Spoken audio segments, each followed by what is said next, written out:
Vamos mais uma aula aqui no canal Professor Alisson Santos, na nossa playlist sobre Teoria Geral da Administração, ou, como é mais conhecida, TGA, tá? Essa matéria também pode ter o nome de Fundamentos da Administração, Noções de Administração ou Introdução à Administração.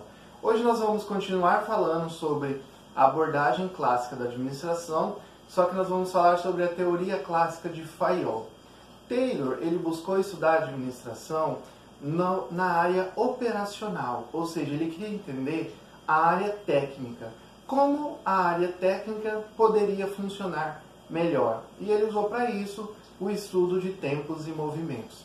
Fayol já vai ter uma preocupação com a área gerencial, ou seja, com uma área administrativa, principalmente com o alto escalão da parte administrativa. Olha só, alguns dados aqui sobre a biografia de Fayol. Ele viveu entre 1841 a 1925, ou seja, ele vai viver aí durante o período da Segunda Revolução Industrial, vai passar também aí pela Primeira Guerra Mundial e a Revolução Russa, que vai acontecer em 1917. Formou-se em Engenharia de Minas e ele passou por várias empresas. Nessas empresas ele sempre ocupou cargos mais gerenciais. E aí ele verificou que as empresas possuíam vários problemas de organização. Por isso que ele irá criar o conceito das funções administrativas e os 14 princípios da administração. Primeiro aqui, vamos ver quais são as funções básicas de uma empresa segundo o Fayol. As funções básicas de uma empresa são as áreas técnicas, ou seja, funções técnicas, as funções comercial, tá, de vender, as funções financeiras, as funções de segurança, as funções contábeis e as funções administrativas, sendo que o enfoque dele, a preocupação principal de Fayol, será dentro das funções administrativas. Olha só, nas funções administrativas, ele determinou aqui os 5 elementos principais da função administrativa. O primeiro é prever ou planejar. Planejar nada mais é do que você analisar as tendências para o futuro, as previsões, os cenários que podem acontecer e você irá preparar-se para esses cenários. O planejamento, ele existe na nossa vida pessoal, existe na nossa vida profissional, existe nas empresas, nas igrejas, nas ONGs, em todos os tipos de organizações possíveis. O que é planejamento? Vamos imaginar que você, na segunda-feira, você tem que acordar, por exemplo, às 5 horas, porque às 6 você tem que pegar o ônibus, às 7h30 você tem que estar no seu trabalho, aí você tem uma meta no dia, imagina que você seja um vendedor, você tem uma meta de estar vendendo no dia R$2.000 em produtos. Ou seja, tudo isso que você está fazendo é uma previsão em relação ao futuro e aí você está prevendo quais serão as suas atitudes para melhor aproveitar o seu dia. Note que você está falando sobre o futuro. Dentro da questão do planejamento, temos os objetivos e as metas.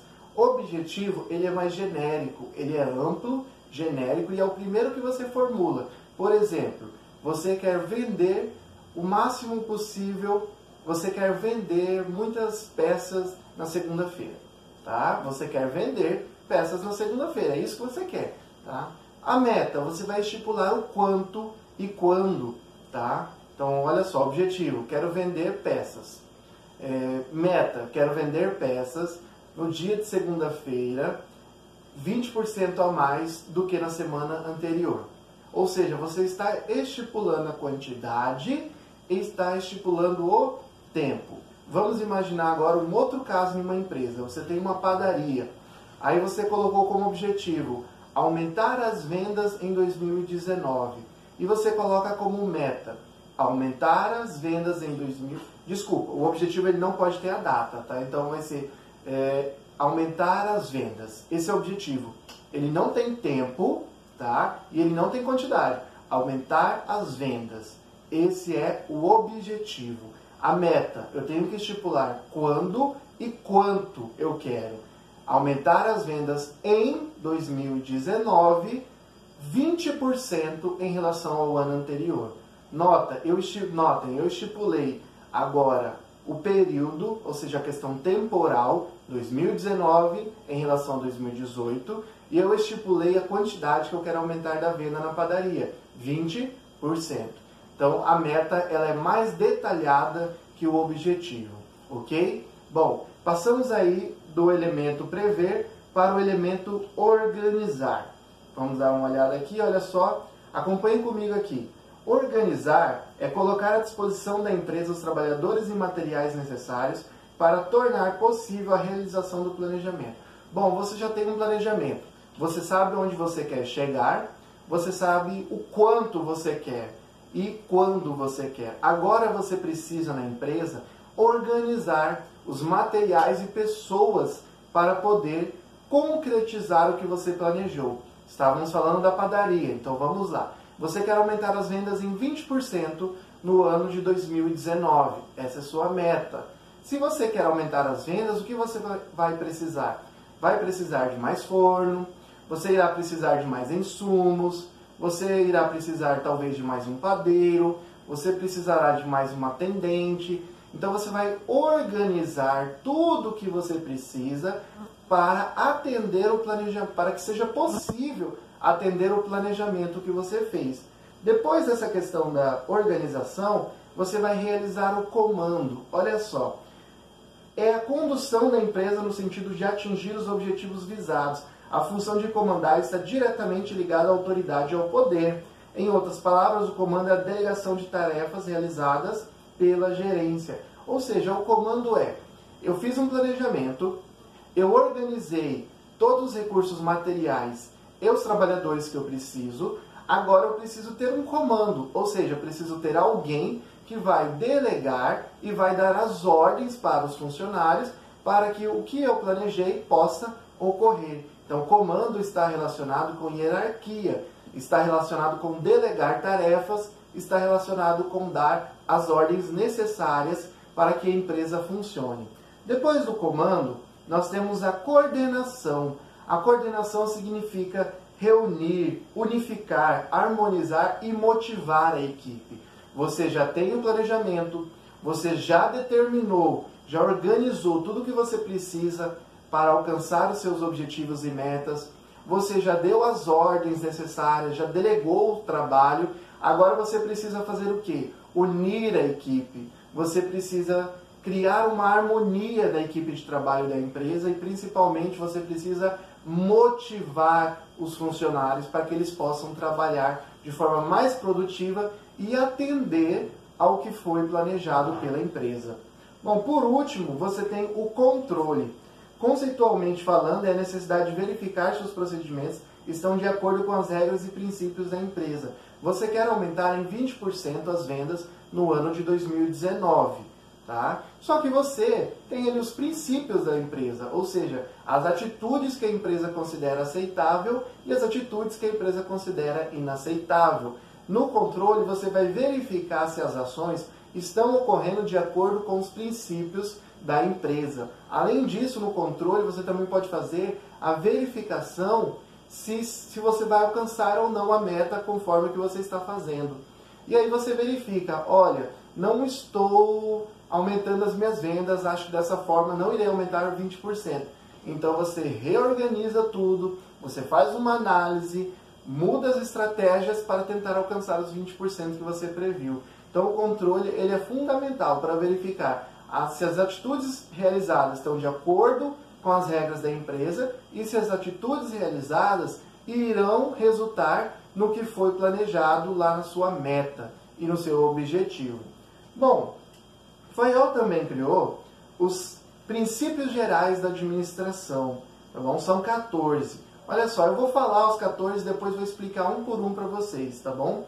Divisão do trabalho, autoridade e responsabilidade, disciplina, unidade de comando, unidade de direção, subordinação dos interesses individuais aos gerais, remuneração do pessoal, centralização, cadeia escalar, ordem, equidade, estabilidade profissional, iniciativa e espírito de equipe. Vamos lá, segundo Fayol, o que são esses 14 princípios? Primeiro, divisão do trabalho. Fayol não foi o primeiro a falar sobre divisão do trabalho. Você teve o Taylor também que falou, e você teve muito antes deles Adam Smith. A divisão do trabalho nada mais é do que você dar uma pequena tarefa para cada funcionário para que ele possa se tornar o mais especialista possível naquela pequena tarefa. Ele vai fazer repetidamente a mesma coisa e ele vai se tornar bom, ágil, produtivo naquela pequena atividade que ele está realizando. Então, ao invés de um sapateiro fazer o sapato do início ao fim, ou um padeiro fazer o pão do início ao fim, cada um na panificadora, ali na padaria, vai fazer uma pequena tarefa na produção do pão e ele vai se tornar bom naquela pequena tarefa que ele faz. Autoridade e responsabilidade. Quanto maior for a sua autoridade, maior é a responsabilidade. Então, segundo o Fayol, se você pegar o organograma, quanto mais alto você estiver no organograma, maior é a autoridade. Em consequência, maior é a responsabilidade daquele gestor. Bom, disciplina, obediência e respeito às normas estabelecidas. É importante para você manter a unidade da equipe, ok? E a unidade de comando. Cada funcionário só pode receber ordem de uma pessoa, tá? Cada pessoa só pode receber ordem de um chefe, senão vira bagunça. Já ouviram falar daquilo? É muito cacique para pouco índio? Então, não funciona, tá? Você precisa ter uma unidade de comando.